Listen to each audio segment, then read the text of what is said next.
Hi, I'm Dr. William Starsiak with the Starsiak Osteopathic Clinic. The topic of this video is self-compassion. Now, this is an idea that actually comes from Buddhist philosophy, but one doesn't need to understand all of the different Buddhist teachings or believe in the Buddha in particular in order to get benefit from this practice. This is really something that we can practice and see for ourselves the difference that it makes. Now, self-compassion is frequently compared to self-esteem. More and more of these Buddhist psychology ideas are being incorporated into Western clinical psychology, and they're being validated through research.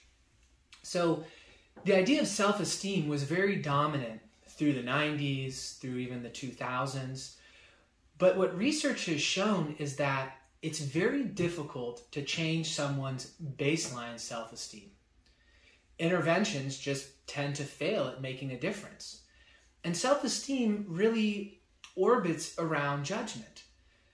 Our self-esteem is based upon how we assess ourselves in regard to areas of performance that we value, that we personally think are important.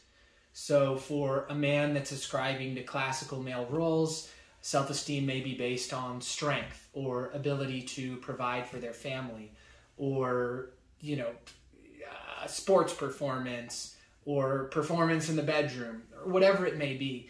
And if there's any sort of breakdown in ability to achieve those goals, then self-esteem plummets and we feel terrible and can kind of enter into a cycle of judgment that can be hard to get out of and can be reinforcing itself in a negative way. So there has been a shift in clinical psychology towards this concept of self-compassion.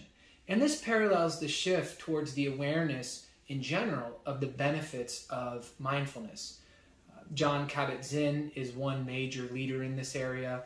There are a lot of other psychology researchers that are demonstrating the effectiveness of incorporating mindfulness. So how do we practice self-compassion? What is it? What is it not? So one thing, it's not self-indulgence. It's not self-pity. Pity is we feel bad for ourselves, but it doesn't rise to the level of actually taking action to alleviate that suffering. It's merely focusing on the fact that something bad is happening. And when we do it to ourselves, it's very much just taking the role of victimhood, which doesn't improve the situation.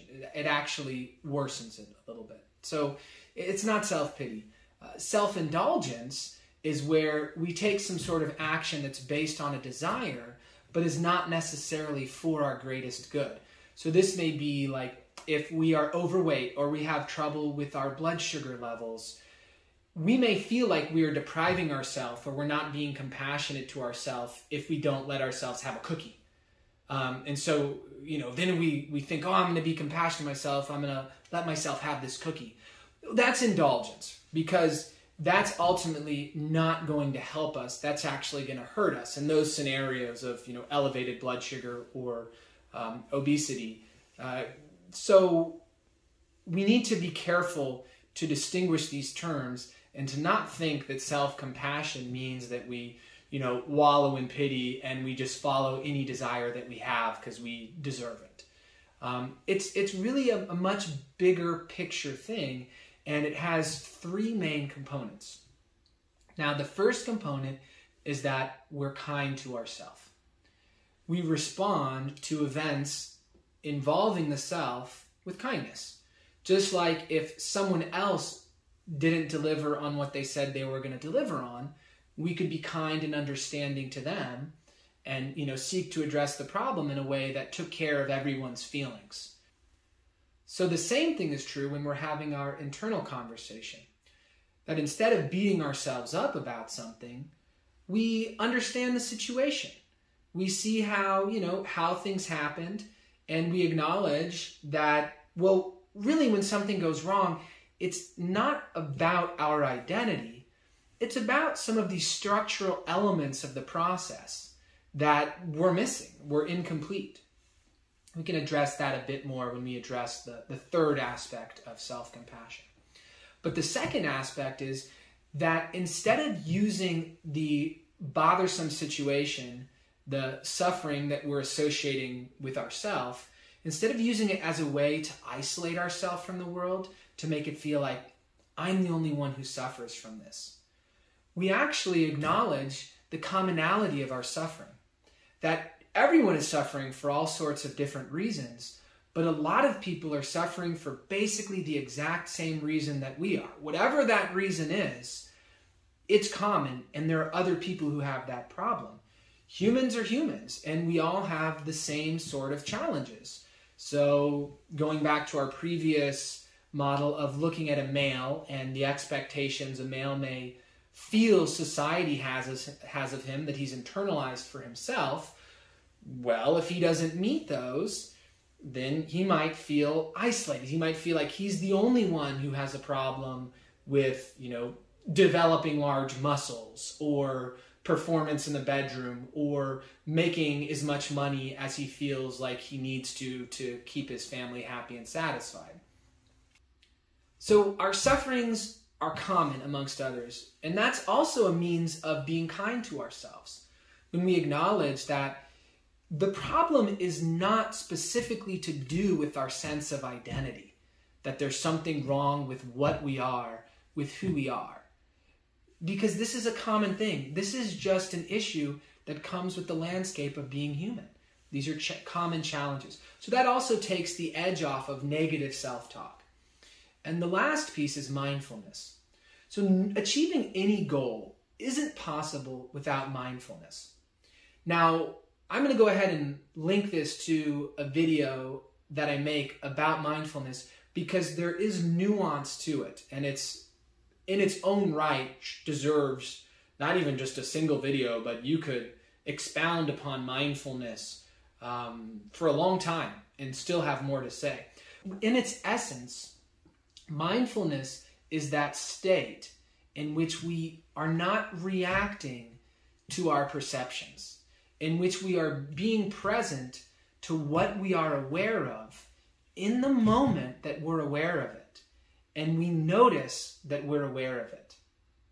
And because we're being present, because we're intentionally, consciously being aware of all the sense information, whether it be visual or olfactory or auditory or tactile or taste, because we're aware of it, then if something happens where automatically there is a reaction that begins to unfold because of it, say someone says something mean to us, and we hear it, we pay attention to it, and then there is a feeling that arises, and then there's also a perception, which means like, what does it mean? Why is this person saying that? Is it true? Is it false? What's their motivation? And, based upon how we perceive that action, then we'll make some sort of choice. If we're being mindful, then we notice the sound. We notice the sight of the other person. We notice the feeling that arises in us, and we notice the thinking that arises in us about that feeling and that sense perception. And then we have an opportunity to simply witness it as a phenomena, like you would see a lightning strike or you would see bubbles on a stream. That it is not who we are or what we are. It comes of its own accord based upon the event and our condition, our mental condition. Are we relaxed or are we feeling tensed? Do we have a good relationship with this person or do we have a bad relationship with this person? All of these conditions interact with that event, and that gives us whatever our choice is. But mindfulness basically lets us step outside of that way of being. So we're no longer like a Coke machine where someone comes up and presses a button and they get what the button is. So if someone comes up and does something that's like, okay, this is to get anger, well, we're really not a Coke machine. With mindfulness, we have the opportunity to witness all of that as it arises, not resist it, not fight it, not try to prevent it from arising, not try to attach onto it and say, this is what I am, but simply to let it be. And as we do that, then we don't have to react. We can make a conscious choice based on a desire for a good outcome. So mindfulness doesn't mean we don't target towards a good outcome. It means that we're not driven by reactive emotions. We're not driven by anger. We're not driven by this craving for something, but that we can stay neutral and we can navigate the situation effectively. How this plays into self-compassion is, well, first, we really need to be aware of the situation that triggers negative self-talk. We need to be aware of, okay, what sort of sense experience was there that we paid attention to, and then what feeling came up and what thinking came up around that. Now, this can just be an internal process, meaning that it's not something we see or an event that's just happened.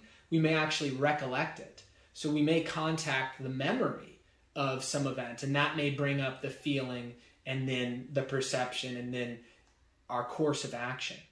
So we need to be present in the only moment there is, which is right now, so that we can be aware of what patterns are at play. And when we notice patterns that are harsh, that are unkind, that we acknowledge that. We don't set up a resistance, we don't try to keep them from happening, but we acknowledge that that is there. And then we can actually contemplate that, well, this is a common problem that people have. This is a struggle that it's not just about me. And that can loosen the sort of self-judgment. And if we make a determination to then improve, and we use mindfulness as our assistant in that process, then we can actually be present in the moment that matters to make the choice that will make the difference. So this is self-compassion in a nutshell. But you could take a whole weekend course on this. You could take a week course. This is a life's work. And it also serves being compassionate to others. Some of us, it's very easy to help others, and we'll put ourselves on the back burner, and then we run into burnout. And so eventually we can't help others. Some of us only focus on our own needs and don't help others. And generally that's not self-compassion.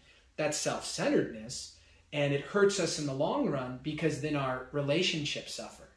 So self-compassion is really balanced around not just oneself, not just others, but it's balanced around the unity of self and other. It's looking for, what is the best for everybody involved. And meditation is an excellent way to practice these three principles. The principle of kindness, of acknowledging the commonality of our suffering, and of mindfulness.